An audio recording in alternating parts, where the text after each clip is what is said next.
हाँ, good morning students. Last class में अपन ने लेटिमर आरेख बनाना सीख लिया था। ठीक है बेटा, लेटिमर आरेख से अपन ने फ्रोस्ट आरेख बनाना सीख लिया था। आज मैं एक क्वेश्चन देता हूँ तेरे को, वो क्वेश्चन तेरे को खुद को करना है। ठीक है, क्या क्वेश्चन है? अम्लीय माध्यम में अम्लीय माध्यम में अम्लीय माध्यम में निम्न लेटिमर आरेख की सहायता से निम्न लेटिमर आरेख की सहायता से नाइट्रोजन के लिए, किसके लिए बेटा? नाइट्रोजन के लिए फ्रोस्ट आरेख का निर्माण करो। फ्रोस्ट आरेख का निर्माण कीजिए। ठीक है, ये क्वेश्चन है तेरा। किससे? अम्लीय माध्यम में। कौन से माध्यम में टंटो? अम्लीय माध्यम में। अम्लीय माध्यम में अपन को क्या करना है? लेटिमर आरेख से किसका निर्माण करना है? फ्रोस्ट आरेख का आपको निर्माण करना है। ठीक है, लेटिमर आरेख आपको दे रखा है बेटा जी, पहला दे रखा है। देखिएगा, जो HNO3 है ये किस में जा रखा है? ये जा रखा तेरा N2O4 में। फिर N2O4 किस में जा रहा है तेरा? HNO2 में। फिर HNO2 किस में जा रहा है तेरा? NO में। और फिर NO किस में जा रहा है? N2O में। और फिर N2O किस में जा रहा है? N2 में। ठीक है, किस में जा रहा है? N2 में। ठीक है, ये वैल्यू दे दी 0.803। ठीक है, और ये वैल्यू दे दी 1.065। ये वैल्यू दे दी तेरे को 0.983। और ये जो वैल्यू दे दी तेरे की, ठीक है, NO और NO2। ठीक है, यहाँ से नहीं दिया तेरे को, ये डायरेक्ट वैल्यू दे रखी है तेरे को यहाँ से लेकर यहाँ तक की। ठीक है, यहाँ से लेकर यहाँ तक की जो वैल्यू दे दी प्लस का 1.680, ये वैल्यू तेरे को दोनों नहीं दी, ये तेरे को फाइंड आउट करनी पड़ेगी। ठीक है, किससे? फ्रोस्ट आरेख से। लेटिमर आरेख दे रखा, लेटिमर आरेख तो ऐसे ही मिलेगा तेरे को। दूसरा तेरे को जो पॉइंट दिया उसमें बोला कि देख मेरा जो N2 है ना, इससे मेरा NH4OH, क्या बेटा? NH4OH, और यहाँ से फिर क्या बना मेरा? N2H5। क्या मिला तेरे को? N2H5 प्लस, और फिर यहाँ से मिल गया मेरे को NH4 प्लस। ठीक है, इसके लिए जो वैल्यू मिली यहाँ से लेकर यहाँ तक जाने में, वो वैल्यू मेरे को दे दी माइनस का 0.23। और ये जो वैल्यू दी ये दे दी मेरे को प्लस का 1.42। और ये जो वैल्यू दे दी वो दे दी प्लस का 1.275। ठीक है, ये तेरे को लेटिमर आरेख दे दिया। क्या दे दिया तेरे को? लेटिमर आरेख। अब तेरे को इससे क्या बनाना है? फ्रोस्ट आरेख। क्या बनाना है? फ्रोस्ट आरेख। फ्रोस्ट आरेख तू इसके लिए एक एक इक्वेशन निकालेगा। ठीक है, वैल्यू पुट करेगा सबका। मैंने तरीका बता रखा है तेरे को, वो सारी की सारी कैलकुलेशन खुद करेगा। मैं तेरे को फ्रोस्ट आरेख बनाकर दिखा देता हूँ किस हिसाब से इसका फ्रोस्ट आरेख बनेगा। ठीक है, एक बार देख ले। इधर तो तेरा वही NE0 डिवाइडेड बाई B रहेगा। ठीक है, इधर तेरी क्या रहेगी? Oxidation state. क्या रहेगी बेटा? Oxidation state. ध्यान दीजिएगा, अब बात करते पर जो वैल्यू रहेगी, ये जो वैल्यू है ये माइनस का 1 है। ये पॉइंट तेरा 0 अपन यूज करेंगे या नहीं करेंगे वो बात अलग है। यहाँ पे तेरी जो वैल्यू है वो माइनस का 3 है, ये माइनस का 2 है। ठीक है, ये माइनस का 1 है, ये क्या है? 0 है। और ये क्या है? प्लस का 1, ये प्लस का 2, ये तेरा प्लस का 3। ठीक है, और ये तेरा प्लस का 4, और ये नाइट्रोजन की ऑक्सीडेशन स्टेट प्लस का 5, मैक्सिमम 5 होती है। अब जो रिडक्शन पोटेंशियल दे रखा बेटा जी, वो क्या दे रखा? ऊपर चलते हैं तो ये माइनस का 1, यहाँ पे इसने 0 दे दिया, यहाँ पे 1, यहाँ पे 2, यहाँ पे इसने 3, यहाँ पे 4, यहाँ पे इसने 5, यहाँ पे 6, और यहाँ पे इसने क्या दे दिया? 7। ठीक है, इलेक्ट्रोड पोटेंशियल दे दिया। सबसे पहला जो बिंदु है, इसने बिंदु खींचे अलग अलग स्टाइल से, वो तेरे को पता ही है। लास्ट का जो इलेक्ट्रॉन की ऑक्सीडेशन स्टेट यहाँ पे क्या है? माइनस का 3 है। ठीक है, यहाँ पे इलेक्ट्रॉन की ऑक्सीडेशन स्टेट माइनस का 3, इसके जस्ट ऊपर गया -1 पे, और ऊपर गया 1 और 0 के बीच में, 1 और 0 के बीच में माइनस का 2 ऑक्सीडेशन स्टेट के ऊपर, फिर गया माइनस का 1 ऑक्सीडेशन स्टेट 2 और 1 के बीच में, माइनस का 1 ऑक्सीडेशन स्टेट और 2 और 1 के बीच में। ये पॉइंट इसने लगा दिया साहब। ठीक है, आपको बिल्कुल सीध में रखना। फिर 0 ऑक्सीडेशन स्टेट पे वापस आ गया 1 और 0 के बीच में, ये 0 ऑक्सीडेशन स्टेट में। उसके बाद में पॉइंट आता है बेटा +1 ऑक्सीडेशन स्टेट पे वापस चला गया 2 और 3 के बिल्कुल बीच में, ठीक है। अब जाता है +2 ऑक्सीडेशन स्टेट के ऊपर, ये चला जाता है बेटा जी किसके ऊपर, 2 और 3 के बीच में, 2 और 3 के बीच में और +2 ऑक्सीडेशन स्टेट पर, ठीक है। +3 जो ऑक्सीडेशन स्टेट है इसके ऊपर चला जाता है वो 3 और 4 के बीच में, 3 और 4 के बीच में +3 ऑक्सीडेशन स्टेट में। +4 ऑक्सीडेशन स्टेट में कहा जाता है 4 और 5 के बीच में, मतलब 5 तक आप जा सकते हो इस तरह से, ठीक है। और +5 ऑक्सीडेशन स्टेट में वो चला जाता है 6 के पास में, +6 के पास में, ये ले। इस तरह से आपको ये ग्राफ देखने को मिलता है बेटा जी, ठीक है। सिंपल सा ग्राफ था, आप बना सकते हो इस ग्राफ को आसानी से। अब इसको क्या कर रहा है, ये मिला दिया, इसको इससे मिला दिया, इसको इससे मिला दिया, इसको इससे मिला दिया, इसको इससे मिला दिया, इसको फिर इससे मिला दिया, इसको फिर इससे मिला दिया। इस तरह से ये तेरे को फ्रोस्ट आरेख देखने को मिलता है।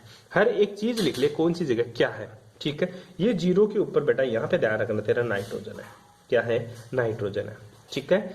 यहाँ पे जो बिंदु है, ठीक है, 0 जस्ट ऊपर, यहाँ पे है तेरा N2O, ठीक है। इसके जस्ट ऊपर है NO, ठीक है। इसके जस्ट जो ऊपर है HNO2 है, ठीक है। यहाँ पे है N2O4, ठीक है, और यहाँ पे है तेरा HNO3, ठीक है। इसके ऊपर जो है NH4, ठीक है, NH3OH, ठीक है, किसमें, प्लस में। यहाँ पे जो बिंदु रहेगा तेरा N2O5 प्लस में रहेगा, N2H5 प्लस, और ये जो बिंदु रहेगा तेरा NH4 प्लस रहेगा, क्या रहेगा, NH4 प्लस। ध्यान से देखना बेटा इस ग्राफ को, बड़ा इंटरेस्टिंग ग्राफ है, इस पे बहुत सारे बिंदु तेरे को देखने को मिलते हैं। इस ग्राफ में मैं पूछूं तो न्यूनतम बिंदु कौन सा है, तू बोलेगा गुरुजी ये जो पॉइंट है ना, ये कौन सा पॉइंट है मेरा, ये है मिनिमम पॉइंट।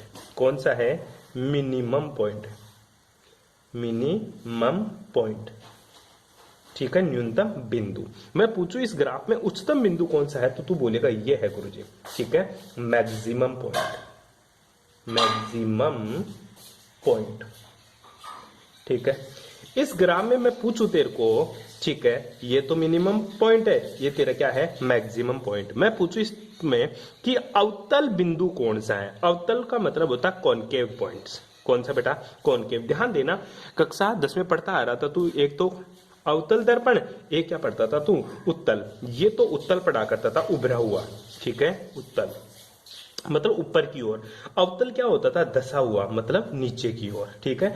तो इस ग्राफ में मैं तेरे को अवतल बिंदु पूछूं, अवतल मतलब धसा हुआ, तो देख बेटा ये एक स्टाइल से तेरे को देखने को मिलता है। ये जो बिंदु देखने को मिल रहा है, ये तेरे को कौन सा बिंदु देखने को मिल रहा है, अवतल बिंदु। कौन सा बिंदु, अवतल बिंदु। इसी तरह मैं पूछूं बेटा उत्तल बिंदु कौन सा, ठीक है, कौन सा बिंदु पूछू तेरे को मैं, उत्तल बिंदु। उत्तल मतलब गुरुजी उभरा हुआ, तो ऐसे देख बेटा ये उत्तल की तरह है, ये तेरा उत्तल की तरह है और ये तेरा अवतल की तरह है, तो ये बिंदु क्या रहेगा मेरा, उत्तल बिंदु। कौन सा बिंदु बेटा, उत्तल बिंदु, ठीक है। एक एक बिंदु के बारे में अपन डिस्कस करेंगे। ये बहुत बार पूछा हुआ है कि इसमें जो फ्रोस्ट आरेख बनाते हैं इसके सारे बिंदुओं को समझा। एक तो अवतल न्यूनतम बिंदु, एक उत्तम मतलब न्यूनतम उच्चतम, ये क्या है अवतल, ये क्या है उत्तल। एक होता है एक रेखीय बिंदु, क्या बेटा बिंदु, एक रेखीय बिंदु। एक रेखीय मतलब दो बिंदुओं को मिला दे, ये रेखा मिल गई, इस रेखा के ऊपर जो बिंदु है वो क्या कहलाता मेरा, एक रेखीय बिंदु। क्या कहलाता मेरा, एक रेखीय बिंदु। सबकी डेफिनेशन आपको ढंग से लिखनी है, बैठ रही है बात समझ में। सबसे पहले पॉइंट के पास चलता हूं मैं। पहला है मेरा न्यूनतम बिंदु, न्यूनतम बिंदु। न्यूनतम बिंदु को इंग्लिश में क्या बोलेंगे, मिनिमम पॉइंट, ठीक है। मिनिमम पॉइंट के ऊपर देखो एक बार के लिए, जो तेरा मिनिमम पॉइंट है ना, ये होता क्या है, ठीक है। यह बिंदु उस ऑक्सीकरण अवस्था को प्रदर्शित करता है जिसके लिए मुक्त ऊर्जा में अधिकतम कमी पाई जाती है। ये तेरी क्या है, सारी सारी ऊर्जा ही तो है, ठीक है। कौन सी, फ्री एनर्जी। और फ्री एनर्जी सबसे कम कहाँ है, यहाँ ये रही, ठीक है। तो न्यूनतम बिंदु उस ऑक्सीकरण अवस्था को प्रदर्शित करता है, क्या लिखेगा, न्यूनतम बिंदु, ठीक है। क्या लिखेगा बेटा, न्यूनतम बिंदु, न्यूनतम बिंदु उस ऑक्सीकरण अवस्था को प्रदर्शित करता है, उस ऑक्सीकरण अवस्था को प्रदर्शित करता है, प्रदर्शित करता है, ठीक है, न्यूनतम बिंदु उस ऑक्सीकरण अवस्था को प्रदर्शित करता है जिसके लिए मुक्त ऊर्जा में अधिकतम कमी पाई जाती है।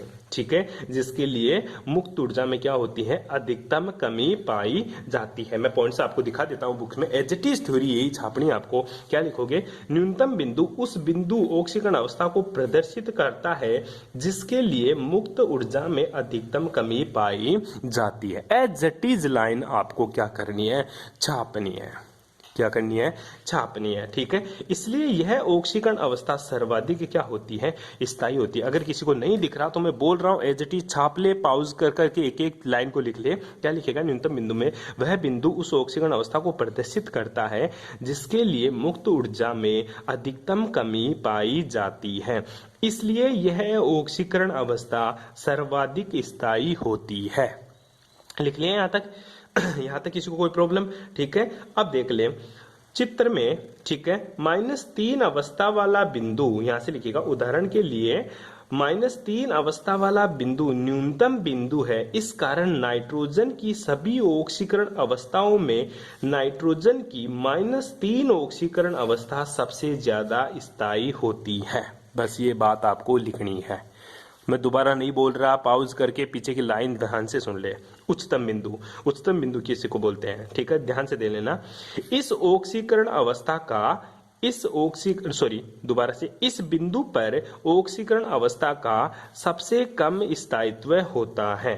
ठीक है, क्योंकि इस बिंदु के ऊपर परमाणु की अपचेत होने की प्रवृत्ति सर्वाधिक होती है और ये प्रबल ऑक्सीकारक होते हैं।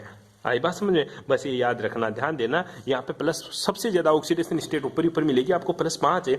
ठीक है, ये +5 ऑक्सीडेशन स्टेट है ना, यहाँ पे क्या होता है, +5 में सबसे ज्यादा पॉजिटिव चार्ज यही है। पॉजिटिव में आ रहा है वैल्यू 6 पॉइंट कुछ आ रहा है, तो इसमें ऑक्सीकारक होने की प्रवृत्ति सबसे ज्यादा होती है। क्यों? क्योंकि इलेक्ट्रोकेमिकल सीरीज में ऊपर वाले नेगेटिव और नीचे वाला पॉजिटिव, और जहां पे पॉजिटिव मान आता है वो ऑक्सीकरण विभव होता है तेरा। ठीक है, इसलिए बात मैंने आपको बोली। अब आता तेरा अवतल बिंदु। अवतल बिंदु इसको बोलेंगे। ठीक है, उत्तल बिंदु इसको बोलेंगे। ध्यान देना, दो ऑक्सीकरण अवस्थाओं को मिलाने वाली रेखा के बीच में पड़ने वाले बिंदु को अवतल बिंदु कहते हैं। ठीक है, एक अवतल बिंदु इन दोनों बिंदुओं की तुलना में क्या होता है, स्थायी होता है। ये जो बिंदु होता है ना, इन दोनों ऑक्सीकरण अवस्थाओं की तुलना में क्या होता है, स्थायी होता है। अतः ऐसे पड़ोसी प्रजाति आपस में संयोग कर अवतल बिंदु वाली प्रजाति का निर्माण करने का प्रयास करती है। फिर एग्जांपल लिख देना, NH4+ और NO2 मिलकर क्या बनाती है, N2 बनाने का कोशिश करता है। ये NH4+ वाला है और ये तेरा N2 है, दोनों मिलकर क्या बनाने की कोशिश करती है, N2 बनाने की कोशिशें करती है। इसी तरह तेरा उत्तल बिंदु, ऐसा बिंदु, ठीक है, अपेक्षाकृत क्या होता है, अवतल बिंदु का उल्टा होता है या विपरीत होता है। ठीक है, अर्थात दो ऑक्सीकरण अवस्थाओं को मिलाने वाले रेखा के ऊपर उत्तल बिंदु होता है। इन दो बिंदुओं को मिलाने वाली रेखा के ऊपर जो बिंदु होता है उसको उत्तल बिंदु कहते हैं। ये अपने पड़ोसियों की तुलना में कम स्थायी होता है तथा इनमें ऑक्सीकृत होने की प्रवृत्ति पाई जाती है, मतलब अपघटित होने की प्रवृत्ति पाई जाती है। और ये चीज लिख देना, खत्म कर देना। ठीक है बेटा जी। उसके बाद में आता तेरा एक रेखीय बिंदु, लीनियर पॉइंट।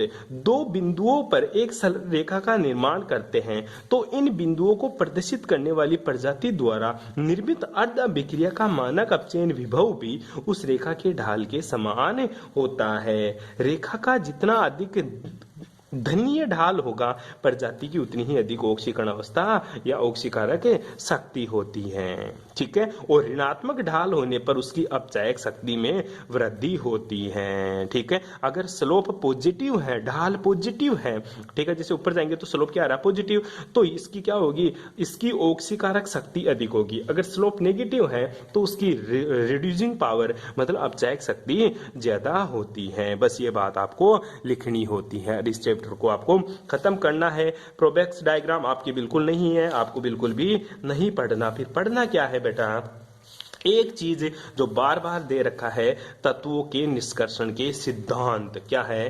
तत्वों के निष्कर्षण के सिद्धांत। क्या करेगा? तत्वों के निष्कर्षण के सिद्धांत को पढ़ लेना पूरा। पहला ऐसक का सांद्रण, ठीक है, एज इट इज छाप देना। जहां पलवन विधि, गुरुत्वीय चल पृथक्करण विधि सारी तेरी पड़ी हुई है। वैद्युत कण संचलन, ठीक है, रासायनिक विधियां, ठीक है, सारा ऐसक का धातुओं में परिवर्तन, अपचायक विधियां, ये सारी विधियां तू पढ़ लेगा। इस चैप्टर को क्या कर देगा? खत्म कर देगा। ठीक है, बाकी की बात करेंगे अपन नेक्स्ट चैप्टर में। Thanks for cooperation.